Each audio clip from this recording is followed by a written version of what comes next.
એક 90 વર્ષના senior citizen કાકાને આ લોકોએ પોતાનું 400 ગ્રામ જેટલું એમડી તમારું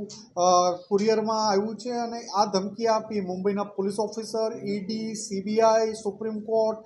વગેરે નામની ધમકીઓ આપીને ખોટા લેટરો, ખોટા ઓર્ડરો બતાવી કાકા પાસે અંદાજે ₹1.25 કરોડ, 1.15 કરોડ જેટલી વસૂલાત કરી લેવામાં આવી હતી. એમને 15 દિવસ જેટલો સમય જેટલા ડિજિટલ અરેસ્ટ રાખવામાં આવ્યા હતા. આ લોકોની પૂછપરછ દરમિયાન જે કાકાની વધુ પૂછપરછ દરમિયાન એમણે સ્કેચ બનાવીને એક માણસનો ફોટો પણ આઈડેન્ટિફાઈ સ્કેચ બનાવી આપ્યો કે આ માણસ જે એમને ડિજિટલ અરેસ્ટ કરેલા હતા એમનો ફોટો સ્કેચ પણ બનાવી આપ્યો છે. આ બાબતે એમને સાયબર ક્રાઇમ સેલનો સંપર્ક કરતા એમનું 1930 પોર્ટલ ઉપર કમ્પ્લેન કરવામાં આવી હતી અને એના પછી એમની અલગ અલગ માહિતીઓ એકઠી કરવામાં આવી હતી. સાયબર ક્રાઇમ સેલની ટીમને કાલે એક માહિતી મળી હતી કે આ લોકો, આ ગેંગ જે ડિજિટલ અરેસ્ટમાં સંડોવાયેલ છે